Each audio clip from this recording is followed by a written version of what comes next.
The evening had started out so peacefully that it was hard to imagine the chaos that would follow. The sun was just beginning to sink low behind the trees, painting the sky with streaks of orange and pink. My kids were in the yard laughing as they played tag around the swing set, their sneakers kicking up little clouds of dust. It was one of those summer evenings where the air was warm, the crickets had just begun their nightly song, and the whole world seemed to breathe a little easier.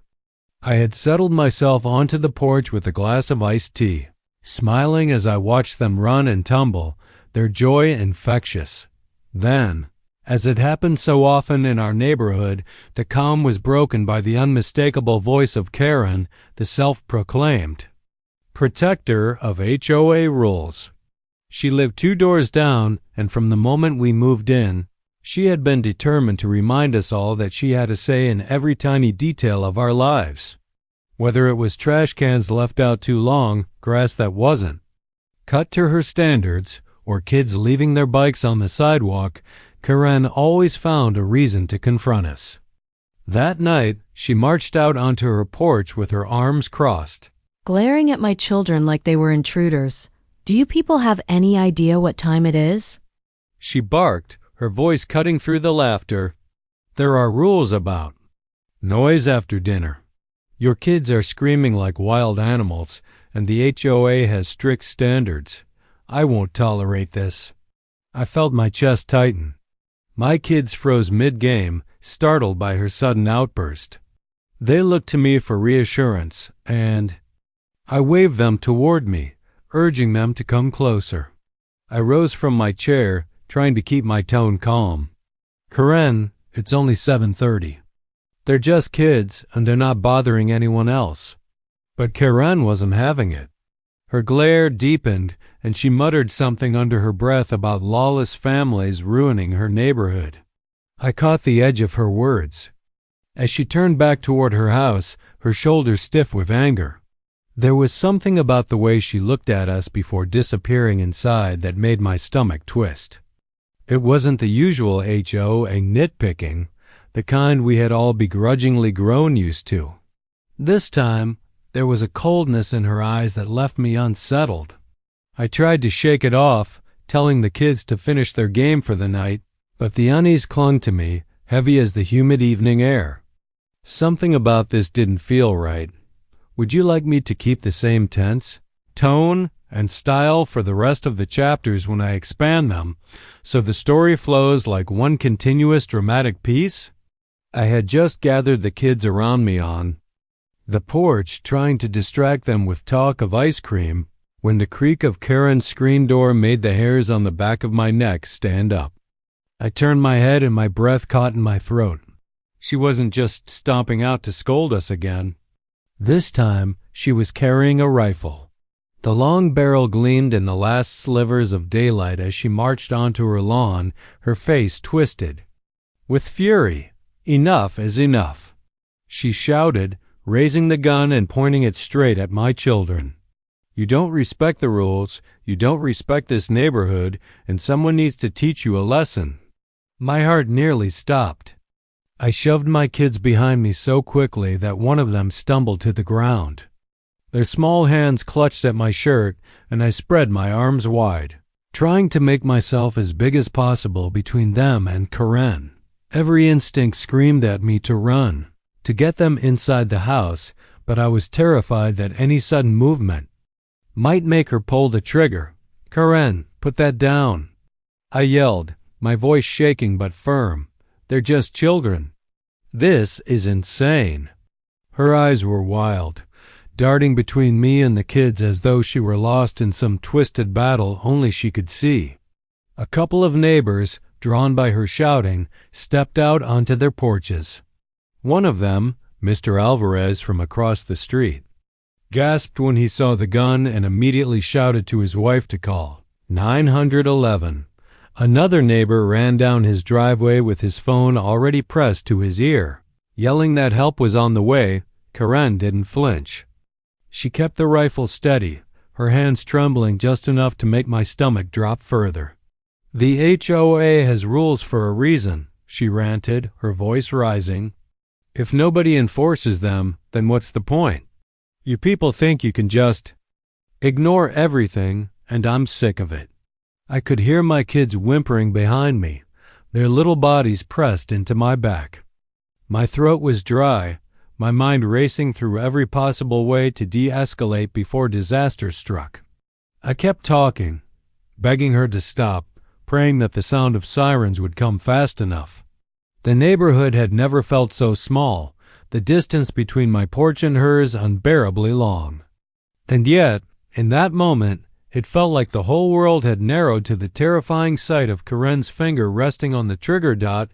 Do you want me to build Chapter 3 with a more cinematic, high adrenaline pace? Sirens, spotlight, helicopter. Arrival, or keep it in the slow burn suspense style like this chapter? The tension in the air was so thick it felt like every second dragged into eternity. Karen still had the rifle aimed, her knuckles white as she gripped it, and all I could do was keep myself between her and my children. Then, faint at first, came the sound I had been desperately waiting for, the distant wail of sirens. They grew louder with each passing moment, a signal that help was racing toward us. Relief washed over me, but it was fragile, threatened by the fact that Karen didn't seem fazed at all. If anything, the sound made her shout louder, her voice shrill and unhinged. They think they can stop me? They think they can control me? I'm the only one keeping order around here. She screamed, pacing a few steps across her lawn butt, never lowering the weapon. Then another sound joined the chaos, one that turned every head in the neighborhood skyward. A deep, rhythmic thumping, steady and unmistakable, the sound of helicopter blades cutting through the air. At first, I thought I was imagining it, but within seconds the noise grew deafening. A sheriff's helicopter came into view over the view over the treetops, its spotlight clicking on and sweeping across the neighborhood like a blazing white sun. When the beam settled on Karen's yard, it illuminated everything with a harsh glow, making her squint and stumble backward as if she'd been caught in a trap. The scene became surreal. My children clutched me tighter, their little faces buried against my side, while neighbors lined their porches in shock, watching the drama unfold under the blinding beam of the helicopter. The sirens screeched louder as squad cars skidded to a stop on the street, red and blue lights flashing wildly against every house. Deputies poured out, weapons drawn, shouting commands that echoed over the roar of the rotor blades. Drop the rifle. Put it down now. For the first time, I saw hesitation in Karen's movements. She looked from the deputies to the helicopters. Beam, her chest heaving as though she couldn't decide whether to fight or surrender. The rifle trembled in her hands, and in that trembling, I felt the first fragile thread of hope. The law was here. The nightmare might finally end. Do you want Chapter 4 to focus more on Karen's dramatic arrest and the neighborhood's reaction, or more on the emotional aftermath for your kids and family? Karen's hesitation didn't last long. One of the deputies shouted again, his voice sharp and commanding over the thrum of the helicopter. Drop it now, or we'll fire. The tension snapped in that instant. Karen screamed something incoherent, a mix of rage and fear, but her grip on the rifle finally faltered. The weapon slipped from her hands and hit the grass with a dull thud. The moment it did, 3 deputies rushed forward, tackling her to the ground with a force that knocked the breath from her lungs. She kicked and fought, shrieking about her rights and how she was only protecting the neighborhood. But the zip ties went around her wrists quickly, ending her tirade. The floodlights from the patrol cars bathed the entire block in red and blue, and the helicopter hovered overhead like a guardian angel. Neighbors who had once been glued to their porches now gathered closer, whispering in disbelief.